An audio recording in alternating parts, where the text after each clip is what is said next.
حر بن یزید ایک شخص تھا. حر بن یزید ایک مختصر سا لشکر لے کے اس نے امام حسین کو ایک جگہ پہ روکا، پھر دوسری جگہ پہ روکا، پھر لا کر تیسری جگہ پہ روکا. تو امام حسین نے فرمایا جگہ کون سی ہے؟ کہا حضور کرب و بلا. فرمایا بس یہی خیمے لگا یہی. حضرت سیدہ زینب نے پوچھا امام حسین سے کہ سارے زمانے نے روکا ہے، ٹھیک ہے آپ حق پہ ہیں، یہ بھی سب نے کہا آپ حق پہ ہیں، پر روکا بھی سب نے، آپ روکے کیوں نہیں؟ ابن کثیر اور ابن اسید لکھتے ہیں امام حسین رو پڑے، کہنے لگے بہن میں رک جاتا پر میں نے رات کو نانا مصطفیٰ کو خواب میں دیکھا. تو حضور نے فرمایا حسین اگر آج یہ رواج پڑ گیا نا یزید جیسے لوگوں کا تو قیامت تک پڑا رہے گا. پھر لوگ کہیں گے کوئی نکلا نہیں تھا تو ہمیں بھی نکلنا. پھر لوگ ظالموں کے سامنے گردنیں جھکانے کے عادی ہو جائیں.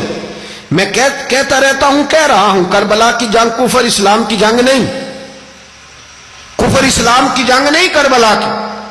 کیونکہ یزید تو بڑا پکا نمازی تھا، خطبہ دیتا تھا. وہ تو جب امام حسین رضی اللہ تعالیٰ عنہ نے کربلا کے میدان میں جمعے کا دن تھا تو یزید کے سامنے کو بات کرنی شروع کی عمر بن سعد کے سامنے. تو عمر بن سعد کہنے لگا حسین زیادہ باتیں نہ کر، ہمارا جمعہ لیٹ ہو رہا ہے، جنگ کے لیے تیار ہو، فٹافٹ آ. اہل بیت نبوت کو قتل کریں گے اور قتل کے بعد پھر نماز پڑھیں گے اور پھر کہیں گے اللہم صلی علی محمد وعلی آل محمد، اسی نماز میں پھر درود بھی پڑھیں گے. یہ کیسا مرتبہ ہے، کیسا انداز ہے.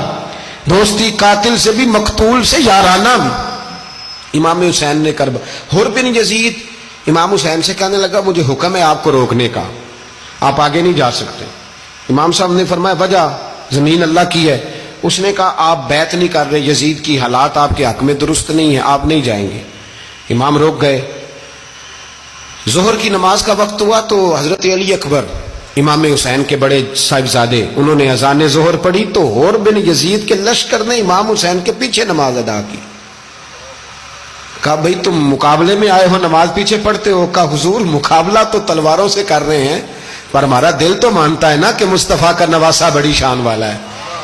حر بن یزید نے 3 نمازیں لشکر سمیت امام حسین کے پیچھے پڑھی ہیں، 3 نمازیں، ظہر اثر اور مغرب. پھر امام حسین کے سامنے شرائط پیش کی کہ آپ کو یہاں گھیر لیا گیا ہے، یہاں آپ بیعت کریں گے، یہاں جنگ کریں گے، 2 ہی باتیں. امام حسین نے فرمایا نہیں بھائی بیعت تو میں نہیں کرتا، اس کے علاوہ تم جو کہتے ہو میں کرنے کو تیار ہوں. اس نے خط لکھا، عبید اللہ ابن زیاد کو ایک بندہ دوڑایا پیچھے، کوفے چند میل پہ کوفہ تھا. کہا وہ نہیں مان رہے، کیا کرنا ہے؟ تو حسین ابن علی ہے، میں زیادہ دیر انہیں روک بھی نہیں سکتا. انہوں نے پیغام دیا حر بن یزید کو کہ کرنا کچھ بھی نہیں، ان کا پانی بند کر دو، بلیک میل کرو، کھانا پانی نہیں ملے گا، چھوٹے چھوٹے بچے ہیں، خود ہی مان جائیں گے. حضرت امام علی مقام کے بارے میں حر کے پاس جب یہ پیغام آیا تو حر کہنے لگا میری طبیعت نہیں مانتی حسین پر پانی بند کروں، دل نہیں مانتا. جب یہ لفظ کہے نا دوبارہ تو پھر عبید اللہ ابن زیاد نے عمر بن سعد کو 10,000 آدمی دے کے بھیجا. کہا حر بن یزید لچک دکھا رہا ہے حسین کے حق میں. 3 دن تک پانی بند رہا. 9 محرم کو عمر بن سعد نے اور لوگ بلائے. شمر ایک بڑا سخت آدمی تھا، سنگ دل بدبخت، جس نے حضرت علی اصغر کے گلے پر تیر مارا تھا، وہ اور لشکر لے کے آیا.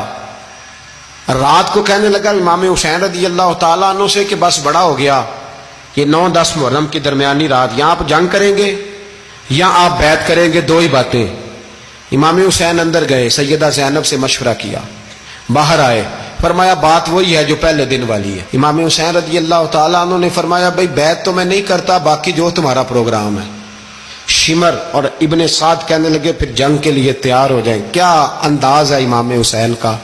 فرمانے لگے کل جنگ کروں گا، مجھے پتا تو ہے جنگ کا نتیجہ کیا نکلنا ہے، 1 رات مجھے دے دو تاکہ میں کھل کے اپنے رب کی عبادت تو کر لوں. حسین نے جانا ہے، مجھے پتا ہے کل رزلٹ 72 اور 22,000 کا کیا 1 رات مجھے دو، میں مالک سے راز نیاز تو کروں. میں گویا اس سے پوچھوں تو صحیح کہ مالک میرے والد بھی شہید ہیں، بھائی بھی شہید ہیں، نانا کو بھی دکھوں میں دیکھا ہے، تو اب میری باری ہے تو مالک میں حاضر ہوں، مجھے موقع تو دو. اس لیے کہ میرے نانا نے بدر میں بھی ساری رات عبادت کی تھی، صبح مجھے موقع دو. اور دنیا کا اصول ہے جب کوئی موقع مانگتا ہے تو دیا جاتا ہے.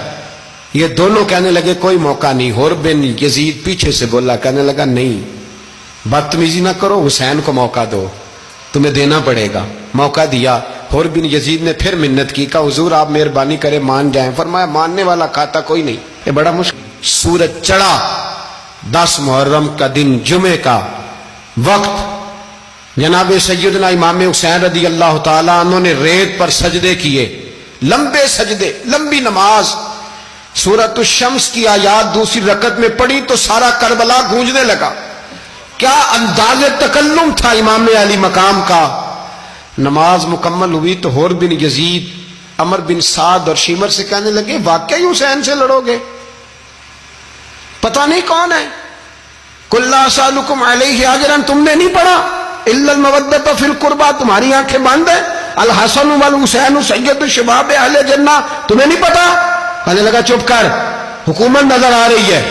اور بن یزید کہنے لگے پھر میرا بھی فیصلہ سنو, مجھے حکومت نہیں چاہیے, مجھے جنت چاہیے. حکومت نہیں چاہیے.